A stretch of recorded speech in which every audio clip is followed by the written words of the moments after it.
बिस्मिल्लाहिर्रहमानिर्रहीम। भाभी की आंखों में जो खामोशी थी वो चीख से ज्यादा अजियतनाक थी। वो हर दिन अपने वजूद को समेट कर रखती, जैसे अब उनकी सांसें भी हम पर कर्ज हों। सुबह का वक्त होता, अम्मा किचन में चाय बनाते हुए जोर से कहती, कोई है इसे देखने वाला? बेकार पड़ी है, कमरे में जैसे लाश रखी हो। और मैं जो पास से गुजरते हुए एक पल को रुक जाता, फिर खुद को झटक कर आगे बढ़ जाता। हमें अब उसकी मौजूदगी से खफगी होने लगी थी। जब वो बात करने की कोशिश करती तो हम उन्हें नजरअंदाज कर देते। वो हमसे कुछ कहना चाहती थी, पर हमने उनके लफ्जों को सुनने से पहले ही उनका गला घोंट दिया था। भाई की वफात ने जैसे सब कुछ बदल दिया था। घर का सुकून, रिश्तों की तरतीब और भाभी की हैसियत, सब कुछ अक्सर तब्दील हो चुका था।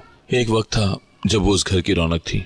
उनके हंसने की आवाज, सुबह नाश्ता बनाते उनकी मसरूफियत और रात को सबको सुलाते उनकी दुआएं, सब गायब हो गया। अब वो सिर्फ एक बिस्तर पर पड़ी खामोशी से सांस लेने वाली मखलूक बन चुकी थी। उनके अंदर भी कुछ टूट चुका था। वो टूट फूट हम में से किसी को नजर नहीं आती थी, ना ही हम देखना चाहते थे। शुरू में अम्मा ने चंद दिन तक उनका ख्याल रखा, फिर वो भी उकता गई। उनकी आवाज में सख्ती आ गई और दिल में रहम जाता रहा। तानों का सिलसिला रोज का मामूल बन गया था। जितनी रोटियां खाती है उसका आधा भी वापस ना देती। हमने बहू ने ही लॉटरी ली थी, जिसने सब कुछ जीत लिया और हमें कुछ न दिया। अब सिर्फ पड़ी है, मरती भी नहीं है। ये जुमले भाभी के कानों में जहर घोलते। वो कभी कुछ न कहती, बस आंखें बंद कर लेती या सर दूसरी तरफ मोड़ लेती, जैसे सुनना उनके बस से बाहर हो गया हो। हमें उनकी खामोशी भी नागवार गुजरने लगी थी।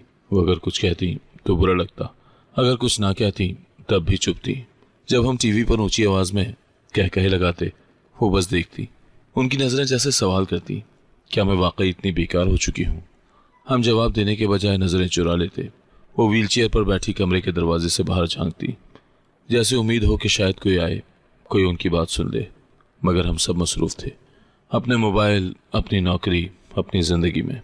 उनकी जिंदगी का खत्म हो जाना हमें बस उस वक्त याद आता जब हमें किसी को खाने का पूछना होता या दवा देने जाना होता। एक दिन मैं उनके कमरे के दरवाजे के बाहर से गुजर रहा था। अंदर से हल्की हल्की कुरान की तिलावत की आवाज आ रही थी। मुझे कुछ लम्हे को अजीब सा सुकून महसूस हुआ, जैसे कुछ ठहर गया हो। लेकिन फौरन ही जहन में अम्मा की आवाज गूंजी, ये दिखावे करती है ताकि हमें तरस आए। और मैंने इस ख्याल को फौरन जहन से झटक दिया। हम सब एक खास आदत में ढल चुके थे, बेहिसी। हमें वो चीजें तकलीफ देती थी जो कभी हमें तसल्ली देती थी। उनकी दुआएं, उनका इंतजार, सब हमें बोझ लगने लगा था। फिर एक दिन अम्मा ने कुछ और ही सोच लिया। जब उन्होंने सख्त लहजे में कहा, कब तक पालेंगे इसे?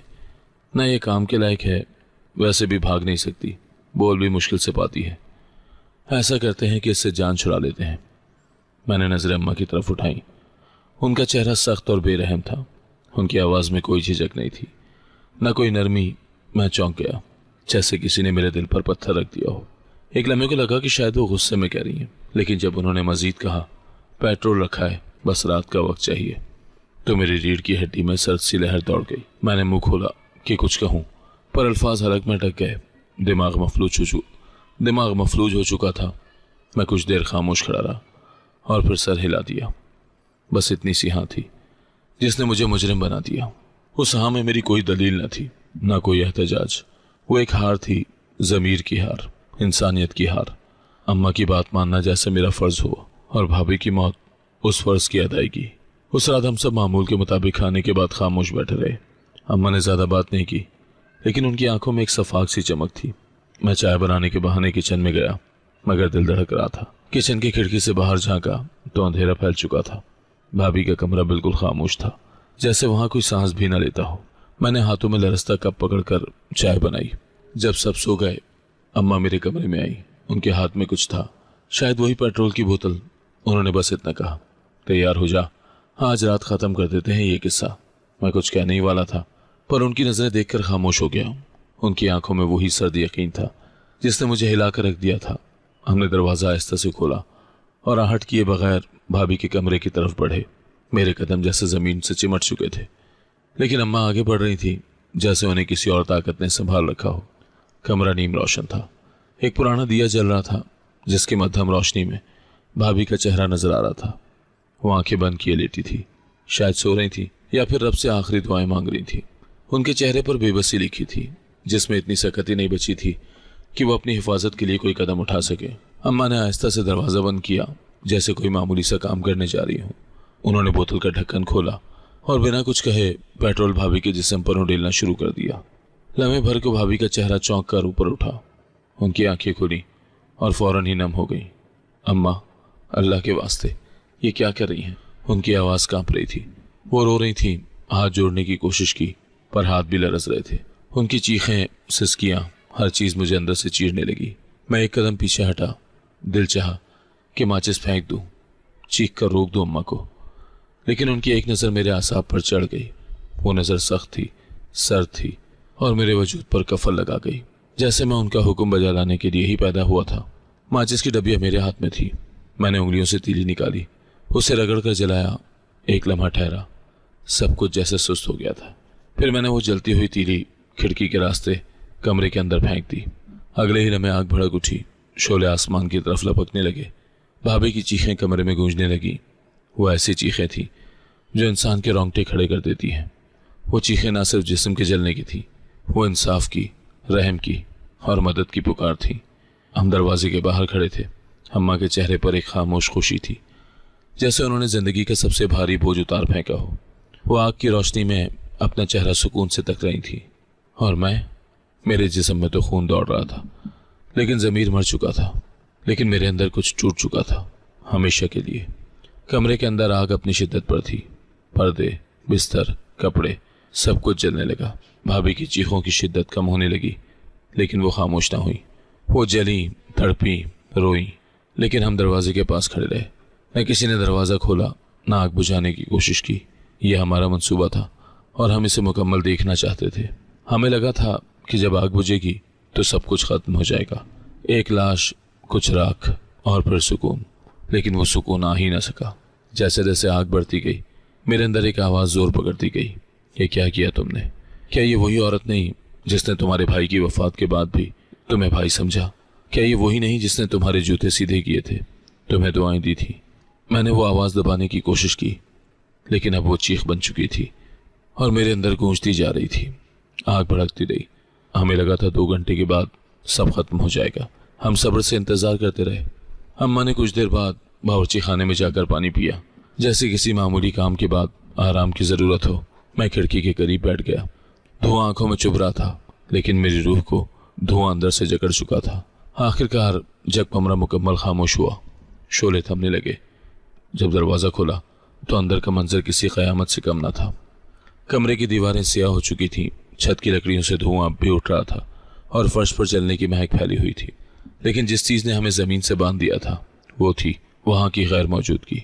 वो बिस्तर जहाँ कुछ समय पहले एक बेबस औरत को आग के हवाले किया गया था, मुकम्मल खाली था। न कोई लाश, न कोई हड्डी, न राख, न ही कोई कपड़ों का बचा हुआ टुकड़ा, जैसे वो कभी थी ही नहीं यहाँ। मेरे हलक से बेख्तियार एक खुश्क सी सांस निकली। अम्मा ने दीवार को पकड़कर खुद को संभाला। उनकी आंखों में वहशत थी, उनके लब थरथरा रहे थे, लेकिन अल्फाज मुंह से नहीं निकल रहे थे। फिर आखिरकार वो बड़बड़ाई, ये कैसे मुमकिन है? मैं भी कुछ कहने के काबिल ना था। मेरे हाथ अब भी कांप रहे थे। मेरे कदमों के नीचे ज़मीन जैसे सांस ले रही हो, एक खौफनाक धड़कन जो मुझे अंदर से हिला रही थी। हमने कमरे के कोने कोने को छाना, अलमारी खोली, पर्दे हटाए, फर्श को खुरच कर देखा, दीवारों को छुआ, लेकिन कुछ भी नहीं मिला। वही जली हुई दीवारें, धुएं से स्याह छत और खाली बिस्तर। अगर भाभी जल गई होती तो कुछ ना कुछ तो बाकी रहता। जिस्म की राख, जलती हुई चादर, कुछ तो, लेकिन वहाँ ऐसी कोई शय न थी। ये मंजर नाकाबिले यकीन था। अम्मा बार बार सर झटकती, खुद से कहती, नहीं, ये वहम है, ऐसा हो ही नहीं सकता। मैं चाहकर भी इनकार न कर सका। मैं खुद देख रहा था, लेकिन यकीन नहीं आ रहा था। कमरे में एक अजीब खामोशी थी। वो चीखें जो 2 घंटे पहले गूंज रही थी, अब उनका अक्स भी बाकी न था। बस धुआं था और हमारे अंदर एक ऐसी वहशत जो आहिस्ता आहिस्ता हमारी हड्डियों में उतरने लगी। अम्मा ने अचानक मेरा बाजू पकड़ा। उनकी आंखें बाहर को निकली हुई थी। कहीं वो भाग तो नहीं गई? मैंने फौरन जवाब दिया, कैसे अम्मा, वो तो चल भी नहीं सकती, ये सब कुछ कैसे कर सकती है? लेकिन फिर सवाल पैदा हुआ, अगर वो नहीं भागी तो कहाँ गई, कैसे गई? कोई ले गया? किसी ने बचाया? कब? दरवाज़ा बंद था, खिड़कियाँ अंदर से बंद थी। तो फिर हमारा हर ख्याल हमारी अक्ल को झटक कर गुजर रहा था। एक सवाल जो हमने कभी सोचा भी नहीं था, अब हमारे दिल में वसवसे की तरह घर करने लगा। क्या वो बच गई? और अगर बच गई तो क्या वो वापस आएगी? ये ख्याल ही हमें चीरने लगा। अब हम सुकून के लिए जो आग लगाने आए थे वो खुद हमें जला रही थी। हमारे दिल के अंदर एक और आग दहकने लगी थी, खौफ की, बेचैनी की और नदामत की भी शायद। अम्मा की हालत गैर होने लगी। उन्होंने बैठकर ज़मीन पर हाथ मारा। ये सब मेरे साथ क्यों हो रहा है? मैं तो बस अपना बोझ उतारना चाहती थी। मैंने उनकी तरफ देखा। वो औरत जो कल तक फौलाद थी आज बिखर चुकी थी। उनकी आंखों में न सुकून था न ताकत। मैं खुद दीवार के साथ लगकर बैठ गया। जहन मफलूज हो चुका था। हमने सोचा था एक जिस्म जलेगा, एक सांस रुक जाएगी और फिर जिंदगी मामूल पर आ जाएगी, लेकिन जिंदगी तो वहीं रुक गई थी। उसी लम्हे पर जब दरवाज़ा खुला और कुछ ना मिला, रात भर हम नींद से महरूम रहे। अम्मा कभी उठकर भाभी के नाम से पुकारने लगती, कभी आंखें बंद करके दुआएं पढ़ने लगती। मैं चुपचाप बैठा रहा, जैसे कोई कैदी हो जो अपने जुर्म की सज़ा सुनने से पहले ही टूट चुका हो। हर बार दिल में एक सवाल गूंजता, अगर वो जिंदा है तो क्या बोलेगी? क्या वो हमारे बारे में बताएगी दुनिया को? क्या वो हमें बख्शेगी? कभी दिल चाहता कि वो मर गई हो ताकि ये खौफ खत्म हो। कभी दिल कहता अगर बच गई तो कोई हमें माफ़ कर दे। लेकिन असल खौफ माफ़ी का नहीं था। असल खौफ उस मकाफात अमल का था जिसका हमने मजाक बनाया था। हमने सोचा था कि रब नहीं देख रहा, कि हम सब बच जाएंगे, मगर अब हर लम्हा लगता था कि कुदरत ने खामोश रहकर हमें गवाही के बगैर मुजरिम बना दिया है। दिन गुजरा, सूरज निकला, लेकिन रोशनी अंदर नहीं आई। हमारा घर कमरे के धुएं जैसा हो गया था। अम्मा ने सब खिड़कियां बंद कर दी, किसी को कुछ ना बताया। मोहल्ले वालों ने शोर सुना था, लेकिन आग देखने ना आए। किसी ने पूछा तो अम्मा ने कहा बस चूल्हे से धुआं हो गया था, लेकिन उनकी आवाज़ में लर्जिश थी। झूठ बोलते वक्त उनका लहजा वही था जो किसी बेगुनाह के जनाजे पर हो। मैंने सारी रात खुद को कोसा। वो चीखें अब मेरे कानों में सन्नाटे की तरह गूंज रही थी। मैंने तकिए के नीचे मुंह देकर खुद को खामोश रखने की कोशिश की, पर कुछ न बदला। मैं चाहकर भी उस रात को मिटा न सका। वो लम्हा जब आग भड़की थी और चीखें आसमान तक पहुंची थी, वो लम्हा अब हमेशा के लिए मेरे अंदर कैद हो चुका था। चंद दिन तो जैसे हमें खुद पर ही यकीन नहीं आया।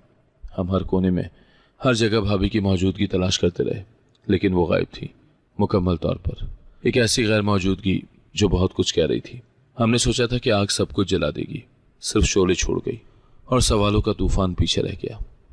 हमने राख में कुछ ढूंढने की कोशिश की, कोई हड्डी, कोई जलता हुआ कपड़े का टुकड़ा, कोई चूड़ी, लेकिन कुछ भी नहीं था। जैसे उस कमरे में वो थी ही नहीं। पहले पहले अम्मा ने ये सब इत्तेफाक समझा। उन्होंने कहा शायद धुआं बाहर निकलने का रास्ता बनाते हुए खिड़की खुल गई और भाभी किसी तरह गिर गई हो। लेकिन ये वजाहत इतनी खोखली थी कि खुद अम्मा को भी मुतमईन न कर सकी। उस रात के बाद से अम्मा की नींदें हराम हो चुकी थी। वो नीम रात को हड़बड़ा कर उठ जाती, कमरे से निकल कर इधर उधर देखती और कभी कभार तो पागलों की तरह दरवाज़ा बजाती और भाभी का नाम पुकारने लगती, इरम, इरम, कहाँ चली गई तू? मैं अक्सर अपने बिस्तर पर लेटा छत को घूरता रहता। एक खालीपन था, जैसे ज़मीर कमरे के हर कोने में मेरे फैसले पर मातम कर रहा हो। वो चीखें अब ख्वाबों में बदल गई थी, मगर वो ख्वाब सोते नहीं, जागती आंखों से भी नजर आते। मैंने कई बार आंखें बंद करके वो लम्हा याद किया जब माचिस की तीली जलाई थी। वो लम्हा जो मेरे हाथ में था, लेकिन मेरा इख्तियार नहीं रहा था। मोहल्ले वाले अब ज़्यादा सवाल नहीं करते थे, लेकिन उनकी नज़रें बदल गई थी। कुछ लोग शायद कुछ महसूस कर चुके थे, या शायद हमारे चेहरों पर गुनाह की लकीर वाज़ेह हो गई थी। हर बात, हर खनखनाहट, हर आहट में भाभी की वापसी का खदशा। हर फ़ोन कॉल पर दिल बैठने लगता कि कहीं कोई खबर ना आ गई हो। अम्मा ने घर में मौलवी साहब को भी बुलाया, उनसे दम दुरूद करवाया और पूछा, मौलवी साहब, अगर कोई मर जाए और लाश ना मिले तो क्या वो रूह वापस आती है? मौलवी साहब ने बस इतना कहा, हक मारा जाए तो रूह बेचैन रहती है। ये सुनकर अम्मा की आंखों से आंसू निकल आए और वो ज़मीन पर बैठ गई, हाथ जोड़कर अल्लाह से माफ़ी मांगने लगी। मगर जो हो चुका था उसका कफ़ारा किसी दुआ से ना हो सकता था। अब हमें सुकून की जगह अजियत ने पकड़ लिया था। मैंने कई बार सोचा कि वो बच गई, अगर हाँ तो क्या वो वापस आएगी, वो हमें बख्शेगी, या सब कुछ कानून के हवाले कर देगी? इन सवालों ने मेरी रातों को नोच कर रख दिया। मुझे याद था उसकी आंखों में जो दुआ थी, वो आखिरी लम्हे की फरियाद, वो चीखें, वो बद्दुआएं, वो आंखों का सवाल, ये सब अब मेरे अंदर सन्नाटे बनकर फैल चुका था। अम्मा ने एक दिन मुझे कहा, कहीं जाकर किसी से पता कर, वो शायद कोई अस्पताल में हो, कोई मुर्दा खाना, देखो ज़रा। मैंने साइकिल निकाली और करीबी अस्पतालों में और शेल्टर हाउसेस का चक्कर लगाया, लेकिन हर जगह जवाब एक ही मिला। ना तो कोई ऐसी औरत आई और ना किसी को इत्तला मिली। दिल में एक अनजानी सी थरथराहट थी। या तो वो मर चुकी थी और कहीं नामालूम जगह पर दफना दी गई, या फिर वो जिंदा है और हमें सजा देने के लिए वक्त का इंतजार कर रही है। मैं वापस आया तो अम्मा मेरी तरफ देखकर खामोश हो गई। उन्होंने मेरे चेहरे से सब कुछ पढ़ लिया। हम दोनों जानते थे कि सच क्या है, लेकिन उसे जबान देना शायद और ज्यादा दर्दनाक था। फिर कुछ दिन ऐसे ही गुजर गए, जैसे वक्त ने खुद को दोहराना बंद कर दिया हो। हम दिन गिनने लगे, जैसे कोई गुनाह का हिसाब रख रहा हो। फिर एक दिन दरवाजे पर दस्तक हुई। मामूली दस्तक नहीं थी, ये वो दस्तक थी जो सीने के पार होकर दिल तक जा पहुंचती। अम्मा ने लरसते हाथों से दरवाजा खोला। सामने मोहल्ले का एक लड़का खड़ा था, जिसने बताया, खाला, पीछे वाले मोहल्ले में एक नया किराएदार आया है। कल रात उसने पुलिस को बुलाया था। उसके घर के पिछले सहन में एक जख्मी औरत मिली थी। वो बेहोश थी, जली हुई थी और अस्पताल ले जाई गई है। ये सुनते ही अम्मा जमीन पर बैठ गई। उनका चेहरा जर्द हो चुका था, आंखें फटी की फटी रह गई। मैंने कांपते कदमों से खुद को संभाला। लड़का कुछ और कहना चाह रहा था, मगर मैंने हाथ के इशारे से रोक दिया। मुझे सब समझ आ गया था। हकीकत वही थी जिससे हम भाग रहे थे। भाभी बच गई थी, वो जिंदा थी। यह हकीकत मेरे अंदर जलजले की तरह उतरी। मैंने अम्मा को संभालने की कोशिश की, मगर वो जैसे साकत पत्थर बन चुकी थी। हमने जो सोचा था वो सब खत्म हो गया, और जो अब शुरू हो रहा था वो जली, वो तड़पी, मगर वो बच गई। अब सवाल सिर्फ इतना था कि वो वापस कब आएगी और हमारे लिए क्या लेकर आएगी। जो वो दस्तक जो महज इत्तला लाई थी, वो हमारे लिए अंजाम की घंटी थी। हमें अब अपने गुनाह का पूरा खर्च देना था, और हम जानते थे वो दिन दूर नहीं। शाम का वक्त था, कमरे में अंधेरा फैल चुका था जब दरवाजे पर एक दस्तक हुई। इस बार वो मामूली दस्तक न थी, बल्कि वक्त का फैसला बनकर हमारे ऊपर आन खड़ी हुई थी। अम्मा ने मुझे इशारे से दरवाज़ा खोलने को कहा। मैं दिल में अजीब सा बोझ लिए दरवाजे तक गया। दरवाज़ा खोला तो सामने दो पुलिस एहलकार खड़े थे। उनके चेहरे पर संजीदगी थी और नज़रों में वो खामोश तंस जो एक मुजरिम को अपनी बेबसी का यकीन दिलाती है। क्या ये आपका नाम है? उन्होंने मेरा नाम लिया। मेरे होंठ कांपे। मैंने बमुश्किल सर हिलाया। फिर उन्होंने कहा, आपको अस्पताल चलना होगा, किसी के बयान की तस्दीक करनी है। मैंने अम्मा की तरफ देखा। वो दीवार से टेक लगा चुकी थी, चेहरा सफ़ेद हो चुका था। मैंने कुछ पूछने की कोशिश की, लेकिन पुलिस वाले पहले ही मुड़ चुके थे। गाड़ी में बैठते वक्त मेरा दिल जैसे सीने से बाहर निकलने को था। रास्ते भर मेरे जहन में वही सवाल गूंजता रहा, क्या वाकई वो जिंदा है? अगर है तो किस हाल में होगी?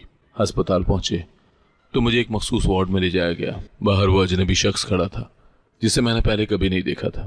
दरमियाने कद का, खामोश चेहरे वाला इंसान था। उसकी आंखों में एक गहरी संजीदगी थी, जैसे वो सब कुछ जानता हो और फिर भी कुछ ना कह रहा हो। पुलिस अफसर ने बताया कि ये वही शख्स है जिसने भाभी को बचाया। मैंने बेयकीनी से उसकी तरफ देखा। उसने मुझे यूं देखा जैसे मैं एक खुली हुई किताब हूं, जिसके हर सफ़े पर जुर्म लिखा हुआ है। फिर वो बगैर कुछ कहे अंदर चला गया। मुझे वार्ड के बाहर रोक लिया गया। शीशे की खिड़की से मैंने देखा कि भाभी का बिस्तर सफ़ेद चादर में लिपटा हुआ था। आधा जिस्म पट्टियों में बंधा हुआ था। उनके चेहरे पर दर्द की गहरी छाएं थी, लेकिन आंखें खुली थी। जिंदा, होशियार और पूरी यकीन। वो शख्स उनके सिरहाने खड़ा था, उनका हाथ थामे। वो कोई आम हमदर्द न था। उसके लहजे और हरकतों में एक खास वाबस्तगी थी। फिर पुलिस अफसर ने मुझे करीब बुलाकर कहा, जब इन्हें होश आया तो इन्होंने साफ बताया कि आप लोगों ने ये सब किया है। इन्होंने आपका और आपकी माँ का नाम भी लिया। हमने इनका बयान रिकॉर्ड कर लिया है। मैंने एक लम्हे के लिए सब कुछ सुनना बंद कर दिया, जैसे दुनिया की आवाज़ें बंद हो गई हूँ। सिर्फ अपने दिल की धड़कन सुनाई दे रही थी, जो अब शोर में बदल चुकी थी। मैंने पीछे देखा तो अम्मा भी अस्पताल पहुंच चुकी थी। उनके चेहरे पर नदामत, खौफ और बेयकीनी की आमेज़श थी, जैसे वो ये मानने को तैयार ही न थी कि एक माजूर औरत इतनी हिम्मत भी रखती है कि मरने के बाद वो वापस आ जाए। वो शख्स जिसे हम नहीं जानते थे, उसने हमारी हकीकत हमसे छीन ली थी, वरना तो शायद आज भाभी किसी अनजान कब्र, अनजान मिट्टी में होती और हम दुनिया के सामने इज्जतदार। मगर अब हकीकत बरहना थी। पुलिस ने बताया कि वो शख्स रात गए भाभी की चीखें सुनकर दीवार फलांग हमारे घर के पिछले हिस्से तक आया था।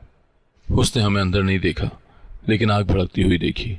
उसने खिड़की तोड़कर भाभी को बाहर निकाला। भाभी का आधा जिस्म जल चुका था। वो बेहोश थी, लेकिन जिंदा थी।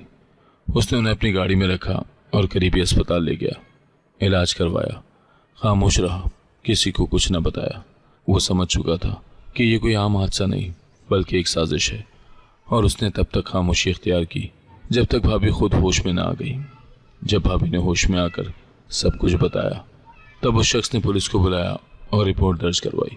उसने ना सिर्फ भाभी को बचाया बल्कि उन्हें आवाज़ दी। वो जिस आग से निकली थी वो अब कानून के सहारे से हम पर बरसने वाली थी। अस्पताल से वापसी पर मैं खामोश रहा। अम्मा ने बार बार कहा, ये सब झूठ है, किसी ने हमें फंसाने की कोशिश की है। मगर अम्मा के लहजे में वही कपकपाहट थी जो सच्चाई को छुपाने में नाकाम हो जाए। मैं जान चुका था हमारी दास्तान अब सिर्फ घर की चार दीवारी में नहीं रही, अब ये अदालती कागजों में लिखी जाएगी। उस रात पहली बार मैंने सोचा कि शायद हमने जिसे कमज़ोर समझा वो हमसे कई गुना ज़्यादा मजबूत निकली। जिसे बेबस जाना वो तो रब की मदद से दोबारा खड़ी हो गई, और जिसे हमने जलाने की कोशिश की वो हमारे जीते जी सज़ा बन गई। कुदरत ने उसके लिए एक मुहाफिज भेजा और हमारे लिए रुसवाई। मैं बिस्तर पर लेटा लेकिन नींद नहीं आई। दिल में अजीब सा सन्नाटा था, एक खालीपन।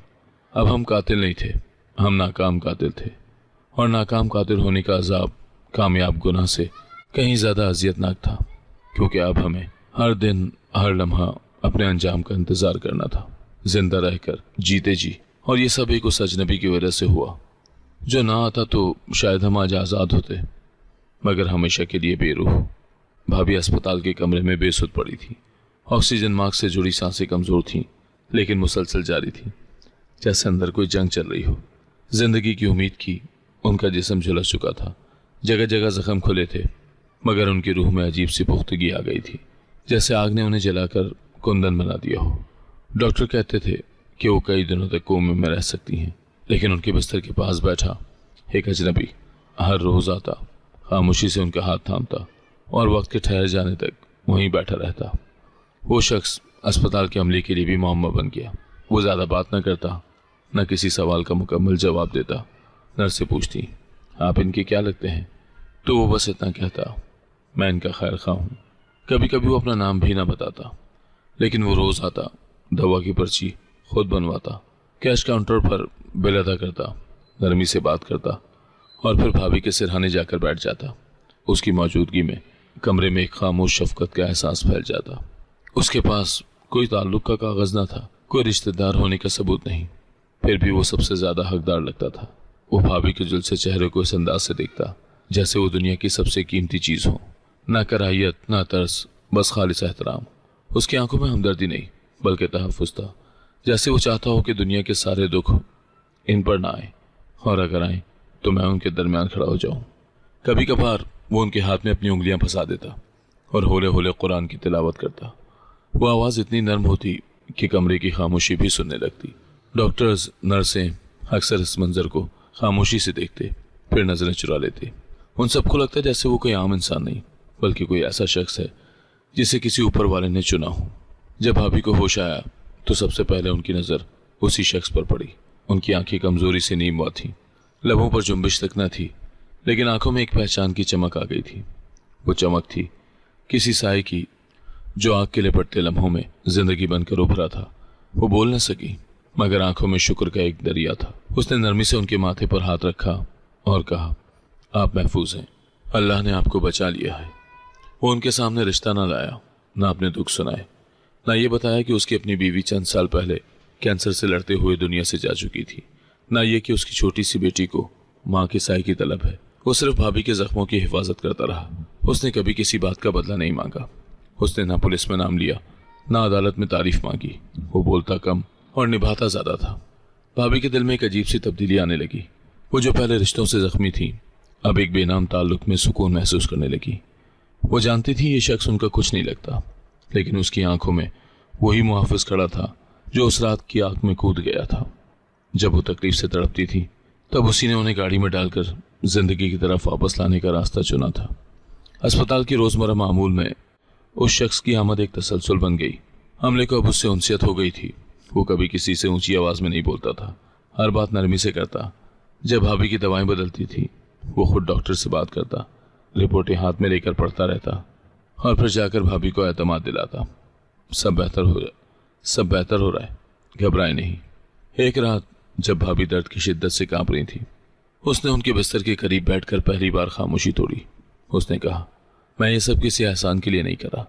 मैंने अपनी माँ को बिस्तर पर तड़पते देखा है और मैं जानता हूँ कि इंसान की सबसे बड़ी दुआ तब निकलती है जब वो बेबस होता है। आपकी आंखों में वही दुआ देखी थी, उसी ने मुझे यहाँ खड़ा कर रखा है। भाभी ने पहली बार उनके सामने हल्की सी मुस्कुराहट दी। ये मुस्कुराहट उनके जख्मों पर मरहम की पहली तय थी जो अपने छोड़ गए थे। वो शख्स खामोशी से उठा, भाभी के पाँव की तरफ कंबल सीधा किया और बाहर निकल गया। वक्त गुजरता गया, भाभी के जख्म आहिस्ता आहिस्ता भरने लगे, मगर वो जानती थी कि असल शिफा जिस्म में नहीं, उस अजनबी की मौजूदगी में थी। वो जो एक साया बनकर उनकी ज़िंदगी में आया और अब रोशनी की सूरत में उनके साथ खड़ा था। भाभी ने आज तक उससे ये नहीं पूछा कि वो कौन है, क्यों आया और कब जाएगा, क्योंकि उसकी हर खिदमत, हर खामोश दुआ और हर दिन की हाजिरी खुद एक जवाब थी। उस शख्स ने कभी एक लम्हे के लिए भी भाभी को उनके माजी की याद न दिलाई। उसने उनकी माजूरी का तस्करा न किया और ना ही उन्हें कमज़ोर समझा। वो उनके हाथ में ताकत देखता था, उनकी खामोशी में हौसला, और यही वो चीज़ थी जो भाभी के दिल को इत्मीनान देती थी। अब वो हर रोज़ अपने ज़ख्मों से निकलकर एक नई ज़िंदगी की तरफ बढ़ रही थी। इस सफ़र में उनका एक हमसफ़र एक ऐसा शख्स था जिसका कोई नाम न था, लेकिन मकाम सब रिश्तों से ऊंचा था। वो अजनबी अब सिर्फ अजनबी नहीं रहा था, वो एक सच्चाई थी, खामोश, मजबूत, बेलौस और मुहाफिज। रब ने शायद इसी लम्हे के लिए चुना था, क्योंकि वो ना होता तो आज एक मजलूम औरत सिर्फ माजी का एक जलता हुआ साया होती। लेकिन आज उस अजनबी के साए में वो एक उम्मीद की जिंदा मिसाल बन चुकी थी। पुलिस की गाड़ी जब हमारे दरवाजे पर रुकी तो ऐसा महसूस हुआ जैसे हमारी दुनिया, जो अब तक दिखावे की बुनियाद पर खड़ी थी, एक लम्हे में जमीन बोस हो गई। 2 एहलकार दरवाजे पर आकर खड़े हुए। उनके चेहरों पर कोई लचक न थी। उन्होंने अम्मा से और मुझसे चंद सवालात किए, फिर खामोशी से हुक्म दिया, आप दोनों को हमारे साथ चलना होगा। उस वक्त दिल में एक आखिरी उम्मीद थी कि शायद ये सब एक गलतफहमी हो, लेकिन उम्मीद का दम पहले ही निकल चुका था। हम जानते थे कि वक्त आ चुका है सज़ा के हिसाब का।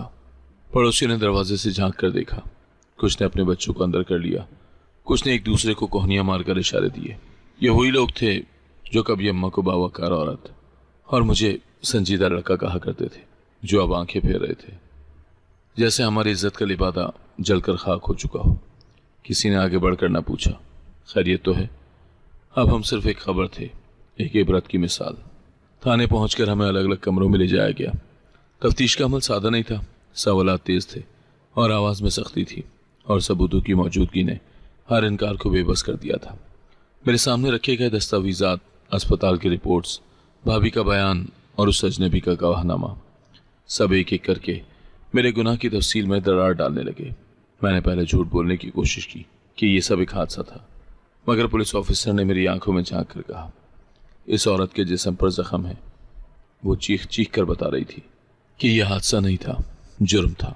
अम्मा को जब उनके जुर्म की तफसील सुनाई गई तो उन्होंने भी पहले इनकार किया, फिर रोना शुरू कर दिया। वो बार बार कहती, मैं तो बस उसके लिए बेहतर सोच रही थी, वो तो बोझ बन चुकी थी, हम क्या करते। उनका ये उज़र किसी को कायल न कर सका। कानून के सामने बोझ हटाने के लिए जलाने की इजाज़त नहीं थी, और कानून अब जाग चुका था और बेहिसी के पर्दे हटा चुका था। भाभी के मुकम्मल बयान ने हर चीज़ वाज़ेह कर दी थी। उन्होंने ठहर ठहर कर लेकिन मुकम्मल सच्चाई के साथ वो रात बयान की, किस तरह अम्मा ने पेट्रोल उंडेला, किस लम्हे मैंने माचिस जलाई, किस लहजे में उन्होंने अल्लाह का वास्ता दिया और किस बेरहमी से हमने उनकी फरियाद को नज़रअंदाज किया। उनका बयान अल्फाज से ज़्यादा आंखों से बोला गया और कमरे में बैठे हर शख्स को खामोश कर गया। उस अजनबी की गवाही ने मामले पर मोहर सबत कर दी।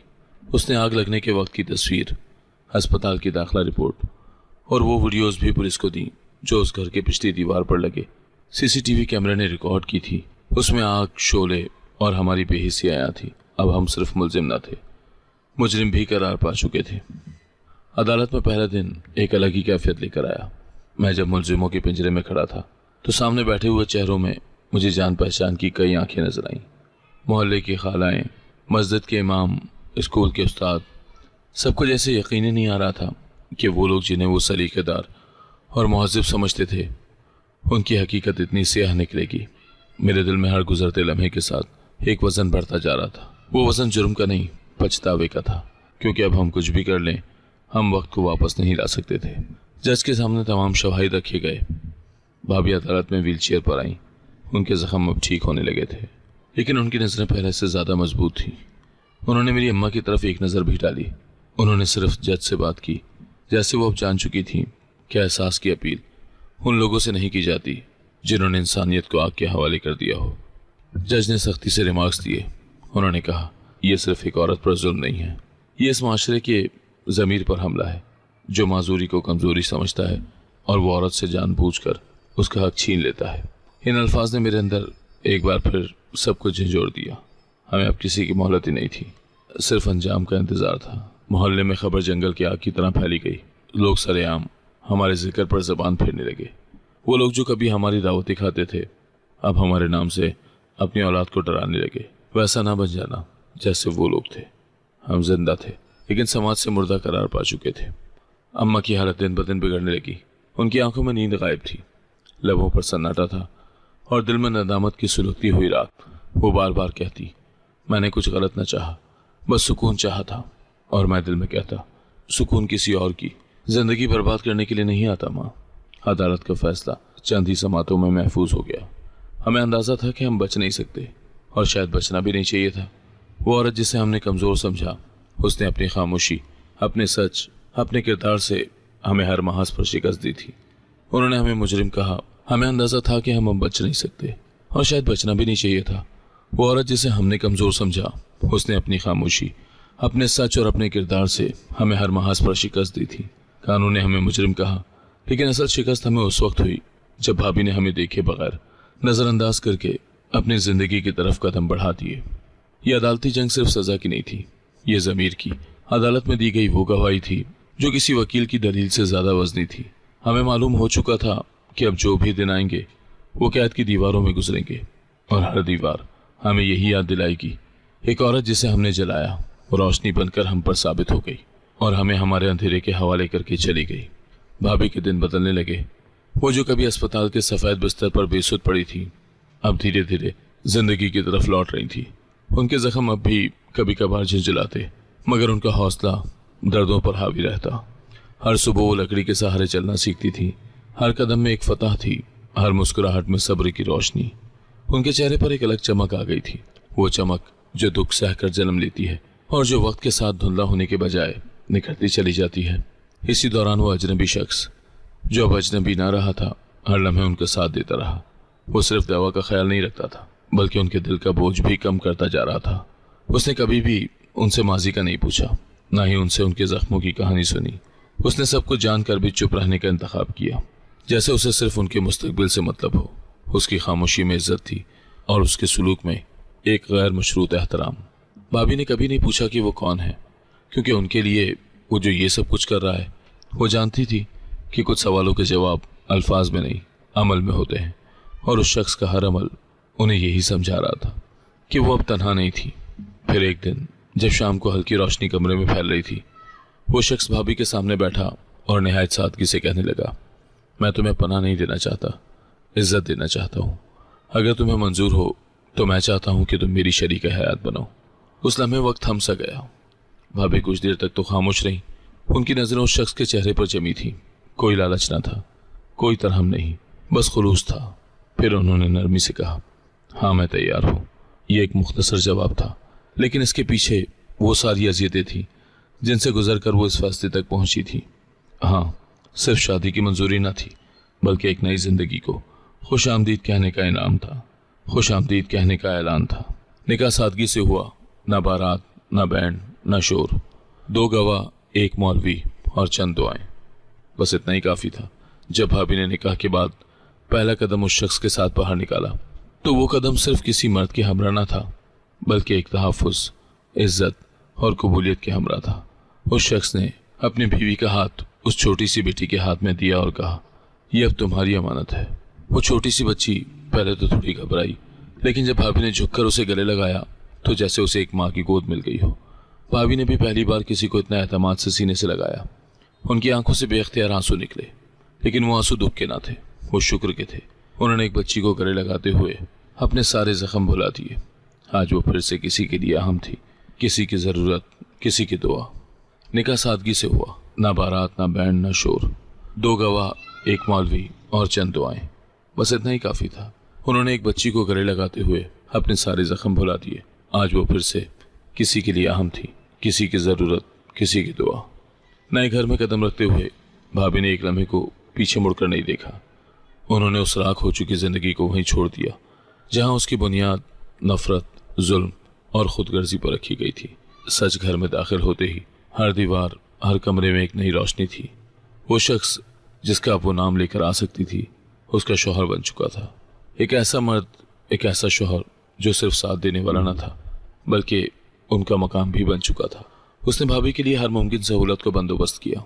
फिजियोथेरेपी, अद्वियात और आराम, हर चीज़ में वो पेश रहा। वो जानता था कि जिस्म को जख्म भरने में वक्त लगता है, लेकिन इज्जत की बहाली सबसे ज़रूरी है। वो भाभी के सामने कभी खुद को बड़ा साबित न करता बल्कि हमेशा एक कदम पीछे रहकर उनकी मर्जी को फौकियत देता। जब भाभी को पहली बार सहारा दिए बगैर चलने का मौका मिला तो वो दूर खड़ी तालियां बजा रही थी, जैसे वो उनकी जीत का जश्न मना रहा हो। भाभी ने वक्त के साथ अपने आप को समेटा। उन्होंने उस बच्ची की तालीम, खाना, सोने के मामूलात, खुद को संभालना शुरू किया। उन्होंने घर को घर बनाने में वही जान लगाई जो पहले एक ऐसे घर में लगा चुकी थी जहां उन्हें आखिरकार जला दिया गया था। अब फर्क सिर्फ इतना था कि यहाँ हर दीवार पर उनकी इज्जत के अक्स थे, ना कि शक के साए। उनकी जिंदगी में अब तलखी नहीं थी। वो सुबह सूरज की रोशनी से उठती, किचन में खुशबू फैलती और बच्ची के कह कहे घर में गूंजते। शौहर दफ्तर जा रहा था तो भाभी उसके लंच का ध्यान रखती, शाम का इंतजार करती। इन सब मामूलात में कुछ खास ना था, लेकिन भाभी के लिए ये सब कुछ गैर मामूली था, क्योंकि ये सुकून था, ये मान था, ये वो जिंदगी थी जिसे वो बरसों से तरसती आई थी। अब वो किसी अदालत के कटहरे में नहीं थी, ना ही किसी आजमाइश की आग में। वो अपनी मर्जी, अपनी दावत, अपनी शराफत के साथ जिंदा थी। वो कभी भी इंतकाम लेने के लिए नहीं बैठी, वो जीती सिर्फ उसके लिए। वक्त ने उन्हें वो सब दिया जो उनसे छीन लिया गया था, और इससे भी बढ़कर वो सिर्फ एक माँ, एक बीवी या एक औरत नहीं थी, वो एक मिसाल थी। उस औरत की जो जलाई गई लेकिन राख से उठकर एक नई जिंदगी का चिराग बन गई। उनके लबों पर एक ही दुआ रह गई थी, है रब, जिसने सब कुछ छीन कर भी मुझे सब कुछ अता किया, तेरा शुक्र है, बेहद शुक्र। अदालत में वो सुबह क़यामत से कम न थी। मौसम साफ था लेकिन दिलों पर धुंध छाई हुई थी। मैं और अम्मा कटहरे में खड़े थे। वही अम्मा जो कल तक सब पर रोब जमाती थी, आज उनकी नजरें झुकी हुई थी, हाथ थामे कांप रहे थे। मेरा दिल सीने में धड़कने के बजाय पत्थर की तरह ठंडा हो चुका था। हमने कई बार दिल में सोचा, काश अदालत का दरवाज़ा ही न खुले। अदालत में माहौल संगीन था। जज साहब के चेहरे पर साफ लिखा था कि इंसाफ में जज्बात की गुंजाइश नहीं। गवाह एक एक करके बुलाए गए। पहले डॉक्टर ने बयान दिया, मेडिकल रिपोर्ट्स पेश की गई, जिनमें साबित था कि भाभी के जख्म को धरती नहीं बल्कि जानबूझ कर दिए गए थे। फिर वो शख्स पेश हुआ, वही अजनबी जो भाभी के लिए फरिश्ता बनकर आया था। उसने अपने खामोश लहजे में हर हकीकत बयान की। उसकी गवाही किसी चीख की तरह हमारे वजूद पर गूंज रही थी। उसने अपने खामोश लहजे में हर हकीकत बयान की। उसकी गवाही किसी चैलेंज की तरह हमारे वजूद में उतर गई थी। फिर भाभी आई, अदालत में व्हील चेयर पर बैठी। उनके चेहरे पर वही खामोशी थी जो किसी तूफान के बाद रह जाती है। उनकी आवाज़ मध्यम थी लेकिन हर लफ्ज़ एक गवाही था, हर जुमले हमारे खिलाफ एक तीर। उन्होंने कहा, किसी से बदला नहीं मांगा, सच बोल दिया है, और सच जब कटहरे में खड़ा हो जाए तो झूठ की गर्दन झुक जाती है। अदालत में सांस लेने की भी गुंजाइश कम हो गई थी। जज साहब ने फैसला सुनाने से पहले हमारे चेहरों को गौर से देखा और एक लम्हे की खामोशी के बाद कहा, यह औरत जिस्म से माजूर जरूर थी लेकिन तुमसे ज्यादा ताकतवर निकली। तुम्हारे दिल अंधेरे थे और इसका सब्र रोशनी। इंसाफ देर से आया मगर आया जरूर। ये अल्फाज हमारे सीने पर कुंदा हो चुके थे। हमें सजा सुनाई गई। अम्मा को उम्र कैद मिली और मुझे 10 साल की कैद बामुशक्कत। वहीं अदालत में हमारी आंखें भीगी थी लेकिन उन आंखों में नदामत से ज्यादा अब भी खौफ था। उस लम्हे का खौफ जब हम अपने अंजाम के साथ तन्हा रह जाएंगे। अब हमारा सब कुछ छिन चुका था, इज्जत, रिश्ते और वो जाहो जलाल जो कभी हमें अंधा कर चुका था। अदालत से वापसी के बाद मैंने पहली बार भाभी को बाहर देखा। वो अपने नए शौहर और बच्चे के साथ खड़ी थी। उनके चेहरे पर न फाते मुस्कुराहट थी, न मजलूम की आंखें, बस एक सुकून था जो हमें कभी नसीब ना हुआ। उनके शौहर ने उनका हाथ मजबूती से थाम रखा था और बच्ची उनकी व्हीलचेयर को धकेल रही थी। वो मंजर जिंदगी के सबसे बड़े सबक जैसा था। हमें पुलिस वैन में बिठा दिया गया। मैंने आखिरी बार पीछे मुड़कर देखा। वो वहीं थी, खामोश लेकिन बुलंद। उन्हें किसी बदले की ख्वाहिश नहीं थी, क्योंकि उनका बदला वो जिंदगी थी जो अब उनकी थी, और हमारा अंजाम वो जेल थी जो सिर्फ दीवारों से नहीं, हमारे अंदर की वीरानी से बनी थी। जेल में दिन रात एक जैसे हो गए। अम्मा बहुत कमजोर हो चुकी थी। उनकी वो आवाज जो कभी घर में सबको दबाती थी, अब खुद दम घोटती रहती थी। हमने अंदर ही अंदर सड़ना शुरू कर दिया था।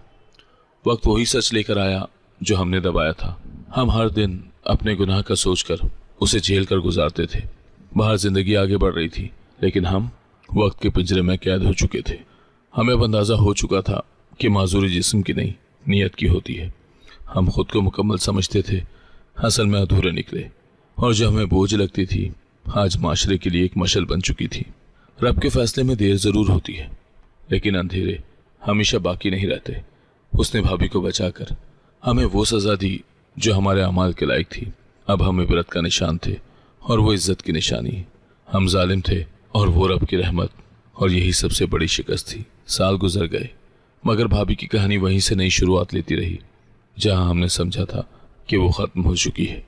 वो जो कभी एक कमरे में बंद माजूर औरत थी, आज एक चिराग थी, रोशनी फैलाने वाली, उम्मीद बांटने वाली। वो अब एक फलाही इदारा चलाती थी जिसका मकसद था माजूर और मजबूर खवातीन को तहफ़्फ़ुज़ देना, इज्जत देना और जीने का हक देना। वो इदारा एक छोटे से किराए के कमरे से शुरू हुआ था जहां सिर्फ 5 खवातीन थी, लेकिन भाभी ने किसी बड़े मंसूबे के बगैर काम शुरू किया। उन्होंने हर जख्म को मरहम बनाया, हर आंसू को हौसला। उनके साथ वही शख्स था, उनका शौहर, उनका साथी, लॉन का साया। उसने एक दिन भी उनके मिशन को कमतर नहीं समझा। वो उनके साथ खड़ा रहा जैसे उसने वादा किया था। उनकी बेटी जो कभी माँ की तलब में सिसकती थी, अब एक काबिल नौजवान बन चुकी थी।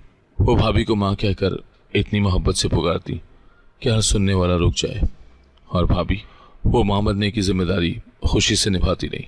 अब उनके लिए माँ होना सिर्फ रिश्ता नहीं, एक इबादत बन चुकी थी। मोहल्ले वाले अब उनके नाम पर फख्र करते। वही लोग जो पहले चुप रहते थे, अब उनके किस्से सुनकर आंखें नम कर लेते थे। वो औरत जो जला दी गई थी, अब रोशनी बांट रही थी।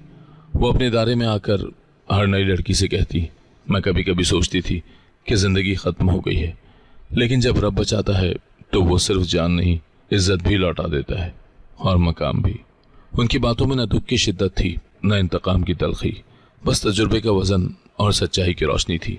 वो लड़कियां जो हार मान चुकी थी, अब उनकी बातें सुनकर दोबारा जीना सीखती थी। भाभी उनकी रहनुमा थी और उस कौम की एक मिसाल जिसे कभी किसी ने सिर्फ बोझ समझा था।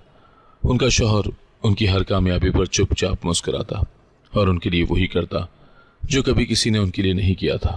कबूलियत, मुकम्मल, खामोश और बेशरूत।